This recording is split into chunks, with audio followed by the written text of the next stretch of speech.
The coffee had gone cold hours ago, but Dr. Maya Torres didn't notice. Her eyes stayed fixed on the cascading data streams flowing across her monitor at the Goldstone Deep Space Communications Complex. What started as routine maintenance on the primary array had become something else entirely. The signal shouldn't have been there. Maya pushed her glasses up and leaned closer to the screen. The transmission appeared 3 hours ago during a standard calibration sequence. At first she thought it was interference from a passing satellite or maybe space junk reflecting radio waves. But the pattern was too complex, too organized. This wasn't random noise. This was communication. "David, come look at this," Maya called. To her communications specialist, David Park, who was working on equipment diagnostics across the room, David wandered over, still holding a wrench. "What have you got?" "Something that shouldn't exist," Maya said, pointing to the waveform display. "This signal is using encryption protocols I've never seen before. The mathematical structure is incredibly sophisticated, but it's not from any Earth-based source." David set down his wrench and pulled up a chair. "Satellite malfunction?" "No, look at the origin vector." Maya highlighted a series of coordinates on her screen. "This is coming from deep space, somewhere in the direction of the Vega system. But here's the weird part. It's not directed at Earth. We're just in the path of the beam." The implications hit David immediately. "You're saying we accidentally intercepted someone else's transmission?" "That's exactly what I'm saying." Maya's fingers flew across her keyboard, running signal analysis programs. "And whoever sent this has technology that makes our best equipment look like stone tools." Dr. Alex Rivera, their cryptographer, chose that moment to walk into the control room carrying a sandwich. "Why does everyone look like they've seen a ghost?" Maya gestured to her monitor. "We've intercepted what appears to be an alien communication. And based on the encryption complexity, they're way more advanced than us." Alex nearly dropped his sandwich. "Please tell me you're joking. I wish I was." Maya pulled up another screen showing her decryption attempts. "I've been trying to break this for 3 hours. I can identify certain mathematical constants and what might be coordinate systems, but most of it is completely beyond our current understanding." The three scientists spent the next several hours working in intense concentration. Alex brought over his most powerful decryption software while David fine-tuned the receivers to capture every nuance of the signal. Maya coordinated their efforts and ran pattern analysis programs that had never been designed for alien communications. Slowly, fragments began to emerge from the encrypted data. Single words or phrases that repeated across multiple transmissions. Maya realized they were dealing with military communications when she identified what appeared to be tactical terminology and numerical sequences that looked like coordinates. "I think I'm seeing fleet positions," she said, highlighting sections of decoded text. "These numbers correspond to three-dimensional space coordinates, and they're updating regularly like ships changing position." David looked up from his equipment. "Ships, as in spacecraft? That's what it looks like. And there are a lot of them." Maya's voice carried a note of concern. "Based on the data volume and transmission frequency, we're looking at communications between large military forces." Alex managed to break through another layer of encryption around midnight. What he found made all three scientists stop working and stare at their screens in horror. "These aren't just military communications," Alex said quietly. "They're discussing something called cleansing operations and biological incompatibles. Look at this section here. They're talking about eliminating organic life forms from entire star systems." Maya felt her blood run cold. The fragments they were decoding painted a picture of systematic genocide on an interstellar scale. One faction, referred to by the other as the Devourers, was apparently moving through space destroying any world that harbored organic life. "There's another group responding to these transmissions," David said, pointing to a different signal. "Pattern. They call themselves something that translates roughly to Living Alliance, based on the communication patterns. They're fighting a defensive war against these Devourers." The scope of what they were witnessing gradually became clear. Two advanced alien civilizations were engaged in a war that spanned multiple star systems. One side sought to preserve life while the other worked to eliminate it entirely. And humanity had stumbled into their communications purely by accident. "We need to report this to the authorities," Alex said, but his voice lacked conviction. Maya shook her head. "Report what?" "That we intercepted alien military communications discussing galactic warfare. They'll either think we're insane or classify this so heavily that nothing productive will happen." "So what do you suggest?" David asked. Maya looked at her screens, watching the endless stream of data flowing past.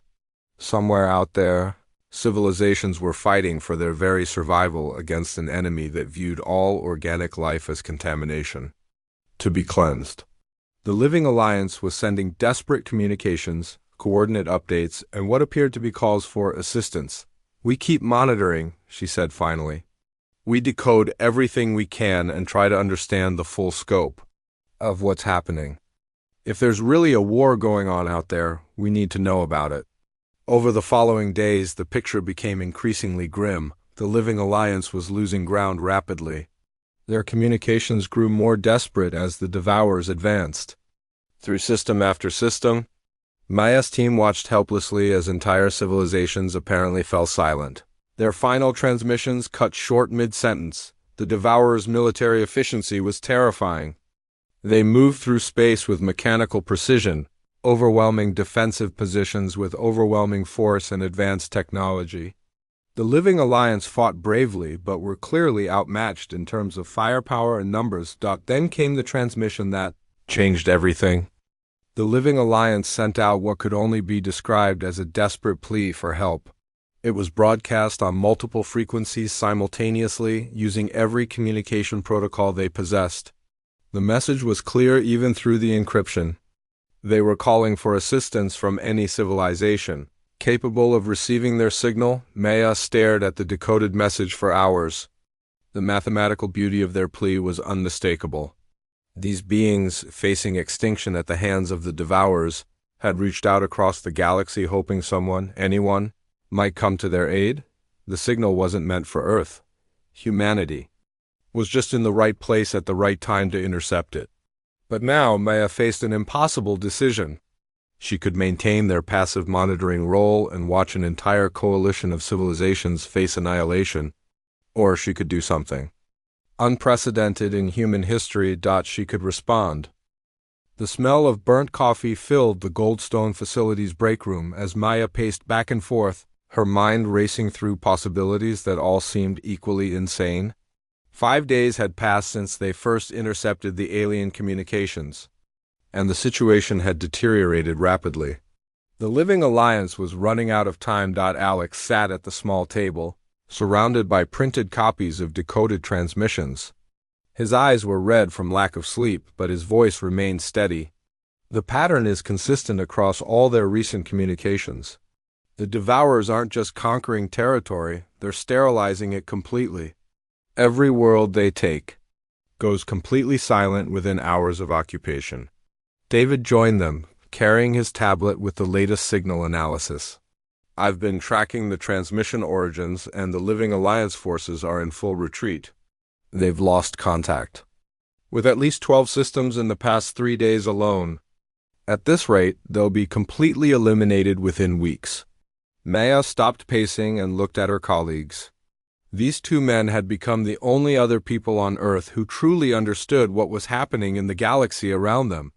The weight of that knowledge pressed down on all three of them like a physical force. "There's something else," Alex said, hesitating.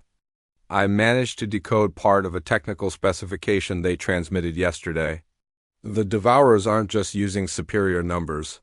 Their technology is centuries ahead of anything the Living Alliance has. Energy weapons that can crack planetary crusts, shields that deflect any known attack, ships the size of small cities." The implications hit Maya like a punch to the stomach. "And we're sitting here with chemical rockets and nuclear weapons that barely work in space." "That's not entirely fair," David protested weakly. "Our communication technology is actually pretty impressive. We managed to intercept and decode their transmissions when they probably never expected any primitive species to even detect them. Maya resumed pacing. The moral weight of their situation had kept her awake for the past 2 nights. Somewhere out there, entire civilizations were facing extinction while Earth remained safely hidden in its remote corner of the galaxy. The Devourers had no reason to come looking for humanity. Earth was too far away and too technologically insignificant to register as a threat. We could just stay quiet, she said aloud, voicing the thought that had been haunting her. Keep monitoring their communications, maybe learn something useful about advanced technology, and hope this war never reaches our sector of space. Alex looked up from his papers. That's probably the smart choice. Earth has no space military, no interstellar capabilities, and no weapons that could make any difference against forces like this. Getting involved would be suicide. But it would also be wrong, David said quietly. The 3 scientists sat in. Silence for several minutes, each lost in their own thoughts. Maya understood the mathematics of their situation perfectly. Earth had nothing to offer except good intentions and courage, neither of which would stop energy weapons, capable of destroying planets, but she also understood something else. The Living Alliance's final transmission hadn't been sent randomly into space. It was a carefully crafted plea for help, broadcast on frequencies and using mathematical principles that only advanced civilizations would recognize. They were calling for assistance from anyone capable of receiving and understanding their message. Humanity qualified on both counts. Maya walked back to the control room and sat down at her main console. The transmission array at Goldstone was powerful enough to send signals across interstellar distances. It had been designed for communicating with deep space probes and searching for signs of intelligent life. Now she was considering using it for something no one had ever imagined. Maya, what are you doing? Alex asked as he noticed her powering up the primary transmitter. Something stupid, she replied, her fingers moving across the control panel with growing determination. Something that will probably get our entire species killed, but also something that's right. David moved to stand beside her chair. You're thinking about responding to their call for help. I'm thinking about being human, Maya said. When someone calls for help, humans respond. It's what we do, even when it's stupid, even when it's impossible, even when it might get us all killed. She began composing a transmission using the same mathematical protocols the Living Alliance had used in their communications. The message was simple but carried enormous implications. She included Earth's location, humanity's basic technological capabilities, and most importantly, a promise that help was coming. Maya, this is insane, Alex said, reading over her shoulder. We're telling them we're on the way to help fight an enemy that could wipe us out with a single ship? Earth doesn't even have a real space fleet. Then we'll build one, Maya said calmly, or we'll use what we have. The point is, we're going to try. She paused before sending the transmission, her finger hovering over the activation key. Everything would change once she pressed that button. Earth would go from being a hidden, insignificant world to an active participant in a galactic war. The planet's entire future would rest on humanity's ability to somehow make a difference against impossible odds. David placed his hand on her shoulder. If you do this, there's no taking it back. Every government on Earth will know about the aliens within hours. There'll be panic, emergency sessions, probably martial law in some countries. And maybe, Maya said, for the first time in human history, our entire species will unite around a single purpose. Maybe we'll discover what we're really capable of when we stop fighting each other and start fighting for something bigger than ourselves. She pressed the button. The transmission burst out from Goldstone's massive array with enough power to reach across light years of space. Somewhere in the darkness between stars, advanced alien civilizations would receive Earth's response to their call for help. They would learn that on a small rocky planet in an unremarkable solar system, a species had heard their desperate plea and chosen to answer it. The message was simple. This is Earth. We received your call for help. We're coming, Maya sat back. in her chair and looked at her two colleagues who were staring at her with expressions of shock and admiration. "Well," she said, "I guess we'd better start figuring out how to build a space fleet that can fight gods." Within hours, the implications of Maya's transmission would reach the highest levels of every government on Earth. Humanity was no longer alone in the universe, and they had just volunteered to fight in a war that could determine the fate of all organic life in the galaxy. The signal wasn't meant for them, but they had responded anyway.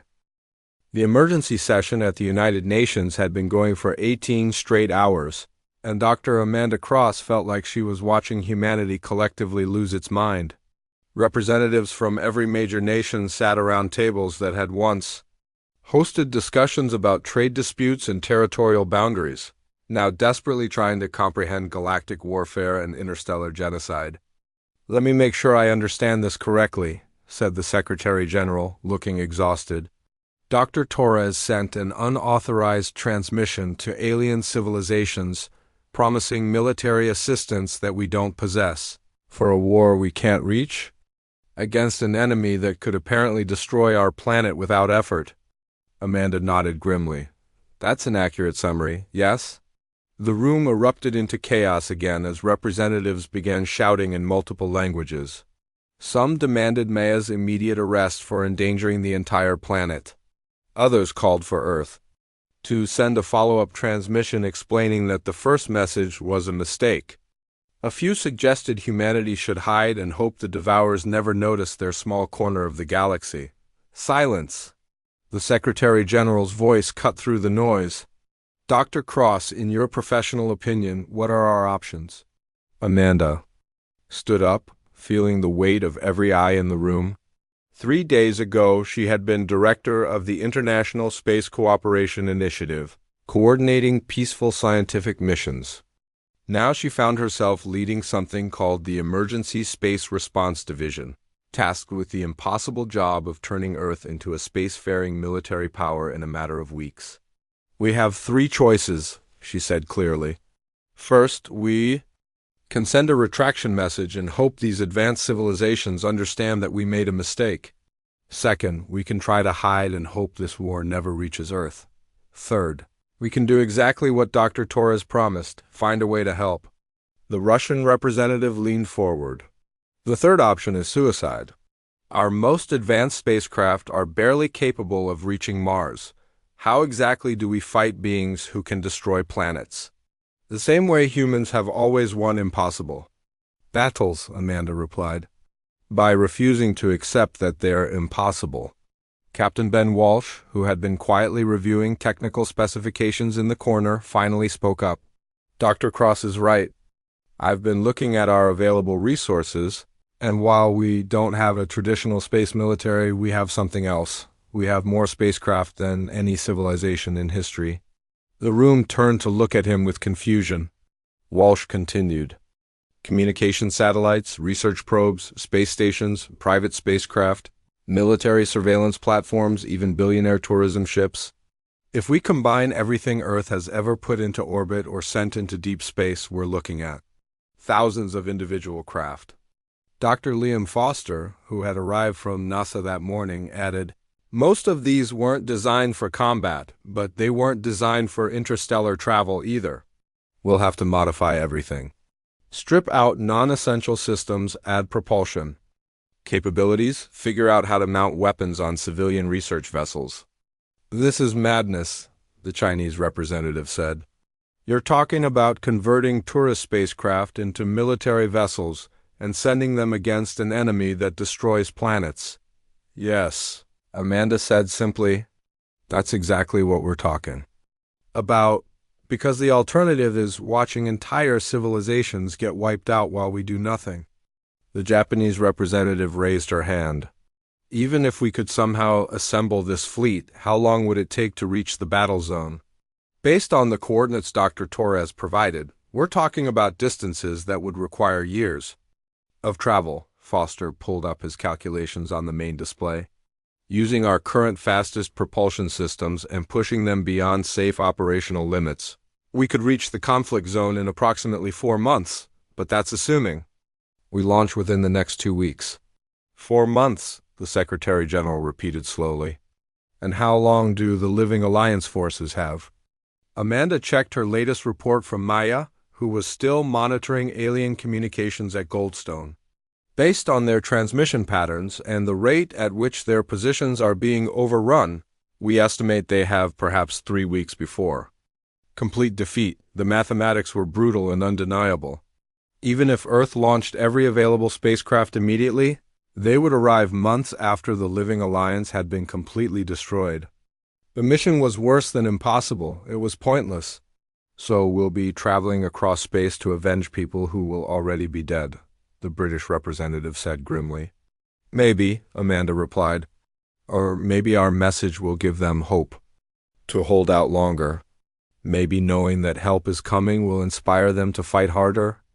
Maybe 4 months from now, we'll arrive to find survivors who need our assistance to rebuild. And maybe, added Walsh, we'll learn something valuable about fighting these devourers. Even if we can't save the Living Alliance, we might discover weaknesses that could help Earth defend itself when these genocidal maniacs eventually notice our existence. The room fell silent as representatives considered the implications. Earth was essentially volunteering for a suicide mission that would arrive too late to help anyone, with equipment that was laughably inadequate against an enemy that viewed organic life as a plague to be eliminated. It was the most human decision possible. All in favor of proceeding with Operation Longshot? The Secretary General asked. Hands rose slowly around the room. Not unanimous, but enough. Earth would keep its promise. Over the following days, the planet transformed with shocking speed.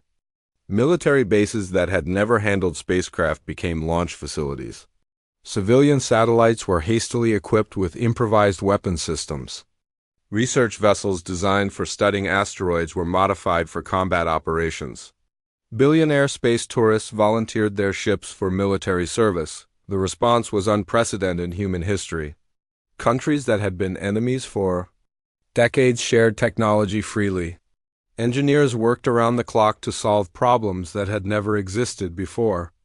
Volunteers lined up at recruitment centers, knowing they were signing up for a mission that would likely end in their deaths. Maya remained at Goldstone, maintaining communication with both the departing human fleet and the increasingly desperate Living Alliance forces. She had become Earth's voice in a galactic war, coordinating with alien commanders who struggled to understand how such a primitive species could even attempt interstellar combat operations. The Living Alliance is asking for our tactical specifications, Maya reported to Amanda during one of their daily briefings. They want to know what weapon systems we're bringing and how our technology compares to theirs, Amanda laughed bitterly. What did you tell them? The truth. That we're bringing nuclear warheads mounted on communication satellites, mining vessels loaded with explosives, and a few thousand humans who have no idea what they're doing but refuse to quit. How did they respond? Maya smiled for the first time in weeks. They said that sounded like the most dangerous combination they'd ever encountered. The first sight of the Devourer fleet made Captain Ben Walsh question every decision that had brought him to this moment. Through the viewport of his converted research vessel, now designated Earth Command 1, he watched ships the size of Manhattan drift through space with predatory grace. Their dark hulls absorbed light rather than reflecting it, making them appear like holes torn in the fabric of space itself. "My God," whispered Lieutenant Commander Sarah Mills, his newly appointed tactical officer. "How many are there?" "Sensors are reading over 300 capital ships," reported Dr. Foster from the science station. "And those are just the ones we can detect. There could be more using stealth technology we can't penetrate." Walsh looked at his own fleet status display and felt a familiar knot in his stomach. Earth's Grand Armada consisted of 47 vessels of wildly varying capabilities. Former communication satellites equipped with nuclear warheads flew alongside. Converted mining ships loaded with industrial explosives. Tourist spacecraft that had once ferried wealthy passengers around the moon now carried volunteer crews armed with improvised weapons. Against any rational military assessment, they were insects preparing to attack eagles. "Captain, we're receiving." A transmission from Alliance Command.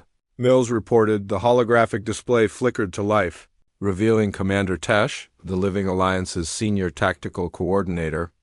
The alien's translator rendered his words in crisp English, but couldn't hide the exhaustion in his voice.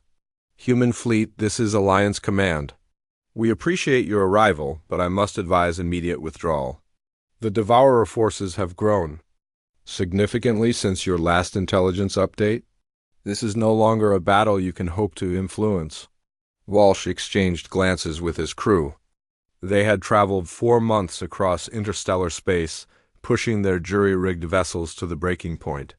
3 ships had suffered catastrophic failures during the journey. 2 more had been lost to navigation errors in the vast emptiness between stars.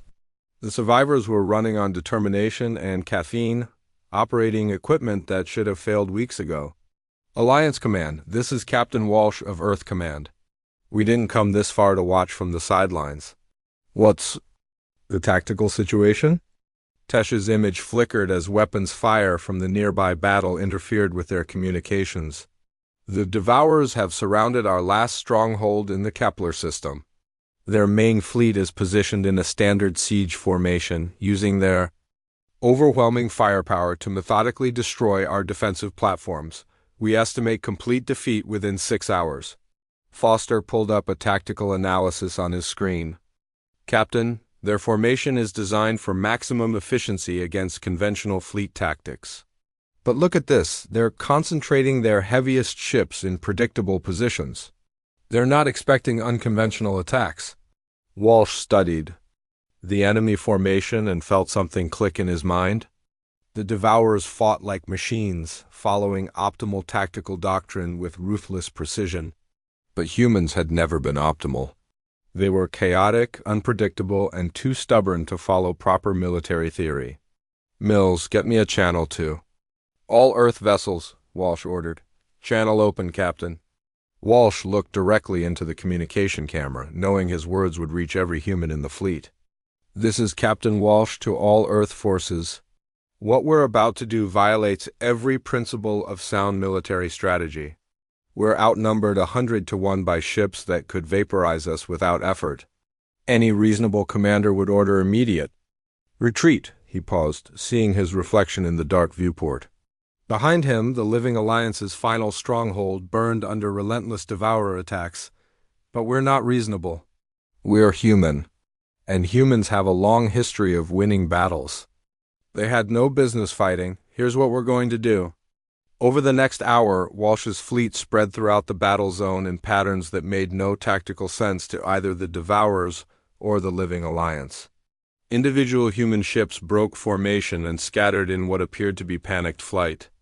Several vessels accelerated directly toward the enemy fleet in apparent suicide runs. The Devourers initially ignored these primitive craft, focusing their attention on the more dangerous Living Alliance warships. This was their first mistake. The converted mining vessel New Beijing approached the enemy formation at maximum acceleration, its cargo holds packed with refined uranium and conventional explosives. When Devourer defensive systems finally targeted, the ship Captain Liu Wei was already too close to be stopped. His final transmission was a single word: remember. The explosion cracked the shields of 2 Devourer capital ships and sent debris spinning through their formation. Before they could adapt, 3 more human vessels completed similar attacks from different directions. What are they doing? Commander, Tesh asked over the communication channel, watching human ships throw themselves against the enemy with apparent recklessness. They're teaching us something, Walsh replied, coordinating his next wave of attacks. The Devourers expect rational behavior. They're not prepared for crews who view dying for the mission as acceptable casualties. The battle evolved into something unprecedented in galactic warfare. Human ships use communication satellites as guided missiles, turning civilian rescue pods into torpedo boats and converting research probes into electronic warfare platforms. They attacked in coordinated swarms that made no sense according to established military doctrine, but somehow managed to disrupt the Devourer formation. Dr. Foster, monitoring enemy communications from his science station, made a crucial discovery. "Captain, I'm detecting confusion in their command structure. Their tactical algorithms are designed for fighting civilizations that follow predictable military patterns. They can't calculate effective responses to our chaotic attack methods." "Then let's give them more chaos," Walsh replied. "The Earth fleet's next assault phase involved using their original mission equipment in ways no designer had ever imagined. Weather monitoring satellites became jamming platforms. Deep space communication arrays were repurposed as electromagnetic pulse weapons. Even the civilian tourism ships found ways to contribute, using their luxury passenger compartments to house automated attack drones." "Commander," Tesh watched the human tactics with growing amazement. "Your species fights without regard for preservation of equipment or personnel. This is either the most courageous or most insane military strategy I have ever witnessed." "Both," Walsh replied, watching another human ship sacrifice itself to disable a Devourer weapons platform. "We're definitely both." The tide of battle began to shift as the Living Alliance realized they could adapt human tactics to their own capabilities. Alliance warships started making coordinated ramming attacks while human vessels provided electronic warfare support. The Devourers found their overwhelming technological advantage partially neutralized by enemies, who refused to fight according to rational military theory, but the cost was horrific. Earth's fleet was being systematically destroyed. Of the 47 vessels that had arrived in the system, only 12 remained operational. Each human ship lost represented dozens of volunteers who had traveled across interstellar space to fight in a war that wasn't theirs, yet somehow, incredibly, the Devourer advance had stalled. For the first time in years, their relentless military machine had encountered resistance it couldn't immediately overcome. Walsh looked at his tactical display and realized they were running out of both ships and time. The Devourers were adapting to human tactics faster than expected. Soon, their technological superiority would reassert itself, and this brief moment of hope would end in complete defeat unless they could find a way to turn chaos into victory. The communication from Earth arrived at the worst possible moment. Captain Walsh watched his tactical display with grim satisfaction as the last 3 human vessels executed their final attack runs against the Devourer fleet. Earth Command 1 was the only ship remaining under his direct control, its hull scarred by weapons fire and its systems running on backup power. "Captain, priority transmission from Dr. Cross at Mission Control," Mills reported. Her voice strained from hours of continuous combat. Amanda's face appeared on the communication screen, transmitted across impossible distances from Earth's emergency command center. "Ben, we've been monitoring your battle through the quantum communication link. I need you to know that Dr. Foster's analysis was correct. We found the weakness." Walsh felt his heart rate spike. "What weakness?" "The Devourer shields operate on overlapping frequency harmonics to deflect energy weapons. But they have a fatal vulnerability. They can't handle interference. Patterns generated by multiple human communication arrays broadcasting simultaneously on maximum power. The harmonic disruption creates gaps in their defensive matrix." Foster looked up from his science station with sudden understanding. "That's why our electronic warfare attacks have been more effective than they should be. Our communication systems are interfering with their shield frequencies." "Can we exploit it?" Walsh asked. Amanda's expression was grim. "Yes, but only once. You'd need to coordinate every remaining human vessel and all available Living Alliance ships in a synchronized attack. Every communication array would have to BROADCAST on full power while the Alliance focuses their weapons on the disrupted shield frequencies." The implications hit Walsh immediately. "And if we're wrong about this vulnerability?" "Then you'll all die for nothing," Amanda said bluntly. "But if you're right, you might break their flagship's defenses. According to our analysis, destroying their command ship should disrupt their fleet coordination protocols." Walsh looked around his bridge at the crew members who had followed him across interstellar space. These people had volunteered for a mission everyone knew was suicide, yet somehow they had survived long enough to potentially make a difference. Mills continued monitoring enemy positions despite an injured arm. Foster worked his science station with the focused intensity of a man who understood that the next few minutes would determine the fate of multiple civilizations. "Commander Tesh, are you receiving this transmission?" Walsh asked. The Living Alliance commander's image appeared beside Amanda's. "We are, Captain Walsh. Our tactical analysis confirms the human assessment. This strategy has a 12% probability of success, and if we don't try it, 0% probability of survival," Tesh replied simply. "The Devourers are regrouping for a final assault. We will be completely destroyed within the hour." Walsh made his decision. "All remaining Earth vessels, this is Captain Walsh with final combat orders. We're going to attempt a coordinated strike against the Devourer flagship using our communication systems as weapons. I won't lie to you, this will probably destroy our remaining ships and kill everyone aboard." He paused, looking at his crew one more time. "But if we succeed, we'll save the Living Alliance and prove that humans can make a difference in this galaxy. That's worth dying for." The response came from the 3 remaining human ships almost immediately. Captain Rodriguez of the converted asteroid mining vessel Santiago was first. "Earth Command, Santiago ready to broadcast on your signal." Captain Park of the research ship Discovery followed. "Discovery standing by for final attack run." Finally, Captain Thompson of the communications relay Atlas confirmed. Atlas prepared to sacrifice all power to transmission systems. Commander Tesh coordinated the Living Alliance portion of the assault. All Alliance vessels will focus maximum firepower on the flagship shield disruption points. We will have one chance to penetrate their defenses before our own destruction. The synchronized attack began with perfect timing.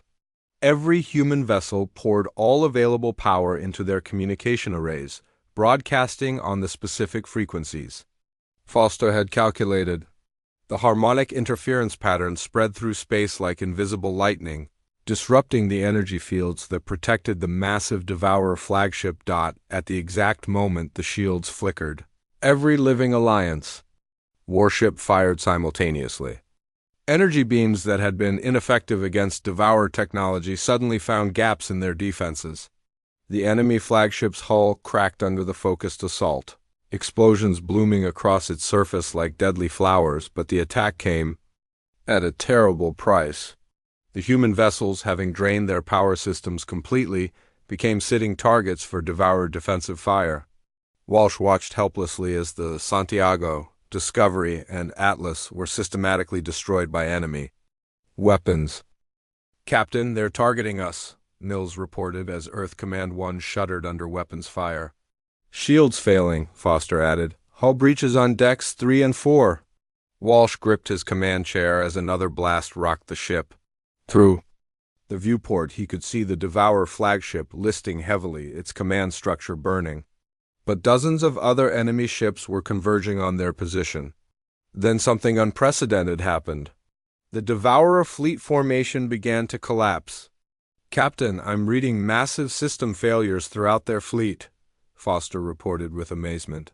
"The flagship's destruction is cascading through their entire command network. They're losing coordination." Commander Tesh's voice crackled. "Over the damaged communication system. All Alliance ships, the enemy is in complete disarray. Press the attack while their command structure is compromised." The battle's final phase lasted only minutes. Without their flagship's coordination, the Devourer ships found themselves unable to maintain their overwhelming tactical advantage. Living Alliance forces, inspired by the human sacrifice they had witnessed, fought with renewed determination. Enemy vessels began retreating from the system, their perfect military formation reduced to chaos. Walsh slumped in his command chair as the last Devourer ship disappeared into hyperspace. Earth Command 1 was the only human vessel still operational, its hull barely holding together, but its crew miraculously alive. "Captain, transmission from Earth," Mills reported weakly. Maya's face appeared on the screen, broadcasting from Goldstone. Behind her, Amanda and dozens of other mission coordinators were celebrating humanity's impossible victory. "Ben, you did it. The Living Alliance is reporting that the Devourer advance has been completely halted."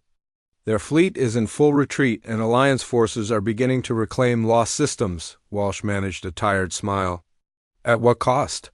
We lost almost our entire fleet, Maya. Hundreds of good people who volunteered to help strangers they'd never met. I know, Maya said softly.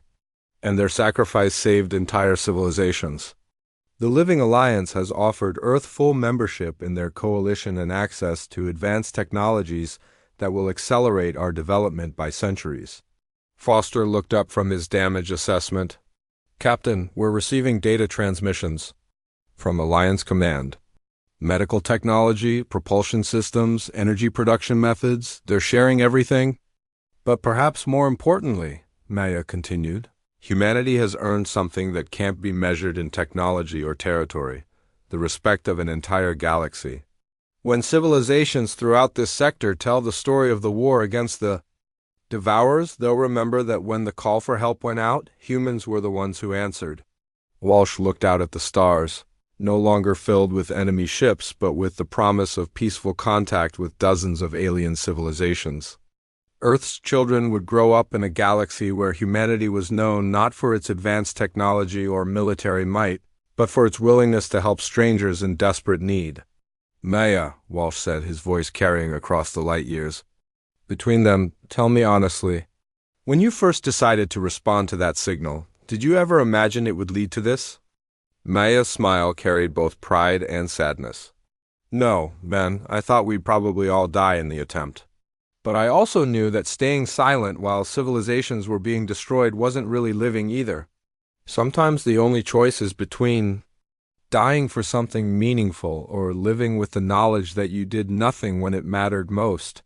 Commander Tesh's image joined their communication, his alien features showing an expression that Walsh had learned to recognize as deep respect. Captain Walsh, the Living Alliance has voted unanimously to establish permanent, diplomatic relations with Earth. Your species has demonstrated qualities that our most advanced civilizations have forgotten: courage without calculation, sacrifice without expectation of reward, hope in the face of impossible odds. What happens now? Walsh asked. Now, Tesh replied, the galaxy learns from humanity. We will send teachers to Earth and invite human observers to our worlds. Together we will rebuild what the Devourers destroyed and create something stronger than what existed before. Foster interrupted from his station. Captain, I'm receiving technical specifications for Alliance medical technology. According to this data, they can repair our ship and get us home within weeks instead of months. And Captain, Mills added, Alliance Command is asking if Earth would be interested in establishing a joint defense fleet. They want human tactical expertise integrated into their military planning. Walsh shook his head in amazement.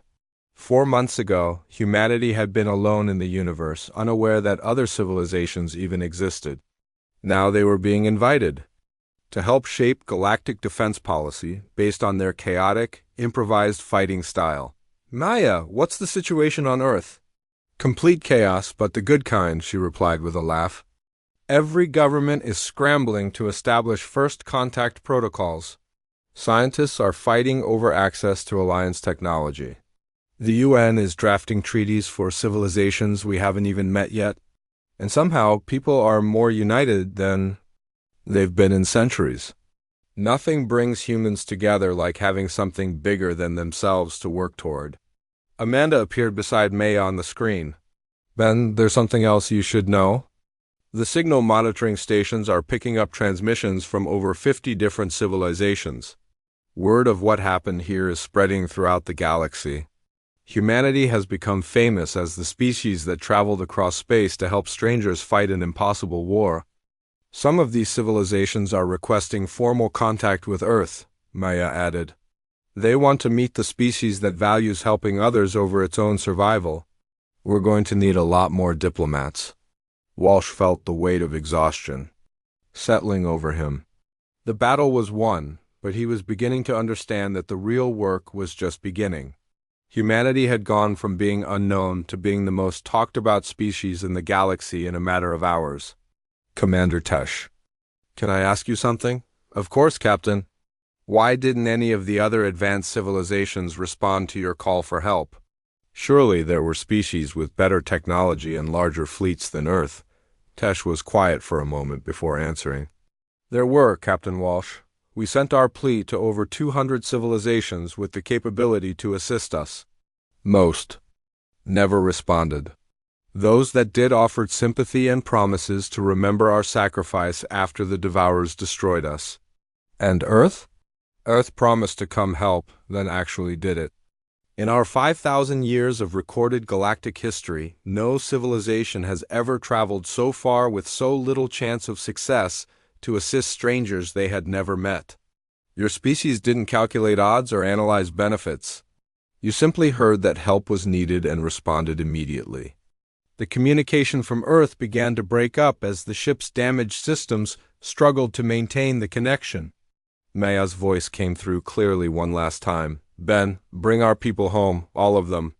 The volunteers who died out there deserve to have their sacrifice remembered on Earth, and you deserve to see the world they helped create. As the transmission ended, Walsh looked around his bridge at the surviving crew members.